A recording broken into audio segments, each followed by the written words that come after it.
I watched Sacha Baron Cohen's show last night, and I thought that maybe in my previous video I was wrong about him, that he didn't go after the left enough, because this video, it started out with him doing an interview with Bernie Sanders as a character named Billy Wayne Ruddock Jr. And he was kind of making fun of him about how to redistribute everyone's wealth in America to the 1%. Though I thought that I was wrong, it seems that it was a really weak attempt to sprinkle in a Democrat to appear fair. His second skit was Naira Kane de Negasalio, a parody of a bleeding heart liberal who meets with two Trump voters and attempts to heal the divide.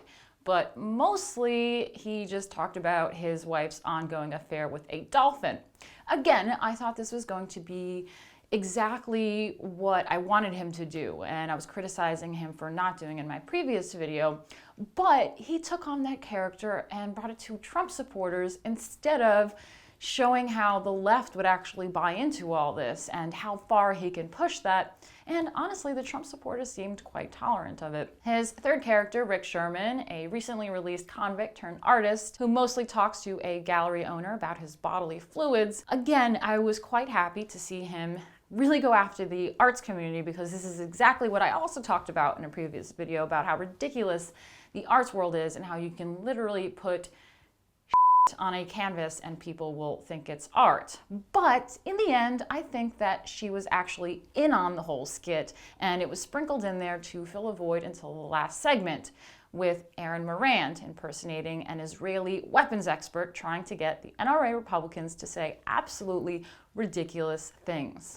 Obviously, Philip Van Cleave was absolutely out of line. I don't know what he was thinking going along with all that stuff with the teddy bears and the guns. Oh my God, it's just like super cringy, and it's exactly what Cohen wanted. But Joel Walsh explained on CNN how he was duped, the psychological programming involved. He was invited to DC for an award because he was a supporter of Israel. He presented the award as one of Israel's greatest friends. They provided a hotel, a limo. They did this like whole interview in a studio about Israel, then talked about a story involving a terrorist coming into a school where a 4-year-old grabbed the terrorist gun and kept him at bay. They explained some innovative products and asked him to read off a teleprompter. After all that immersive experience, it's like neuro-linguistic programming at that point.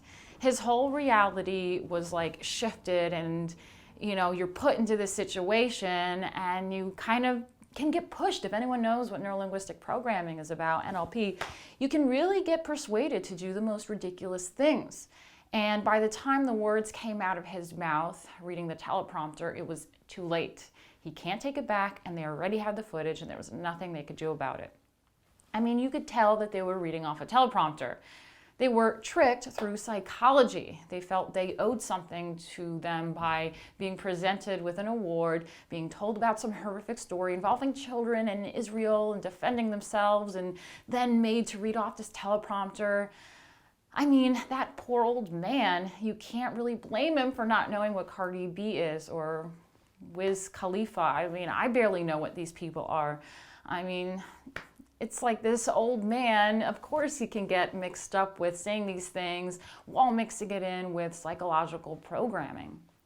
He gets them to say stupid things by lying to them. Yes, there was one Republican that they showed who did not fall for the trick. However, he was still a useful tool to Cohen. Matt Gaetz, a staunch Trump supporter, said, "You want me to say on television that I support 3- and 4-year-olds with firearms?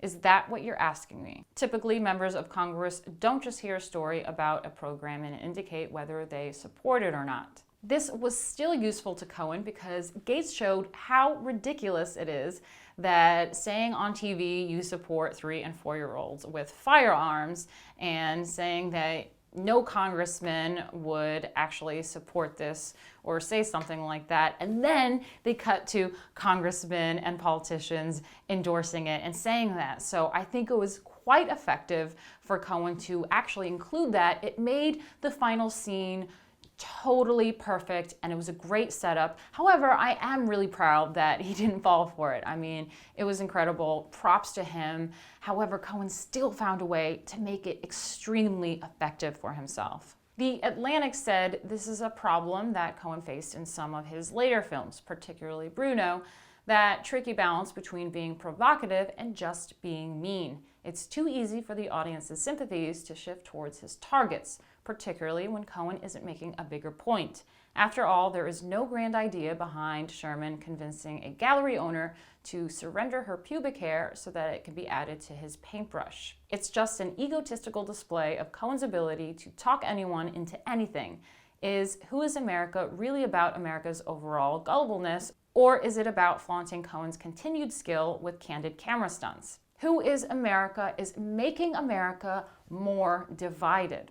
Then there is the stolen valor story. Sarah Palin and others duped by Sacha expressed disappointment that Sacha dressed up as a disabled war veteran. She said, "Mock politicians and innocent public personalities all you want if that lets you sleep at night, but how dare you mock those who have fought and served in our military?" Showtime and Cohen are pushing back, saying that there has been widespread misinformation over the past week about the character of Billy Wayne Ruddock Jr., PhD, performed by Sacha Baron Cohen on the Showtime comedy series Who is America. Baron Cohen did not represent himself as a disabled veteran, and viewers nationwide who watched the premiere on Sunday can now attest to that. Well, obviously they can A, cut that part altogether out of the show, and B, not even mention it during the interview, but imply it just as he tricked the NRA Republicans about the Israeli award. It seems very much in line with how Cohen dupes people. He presents a situation off camera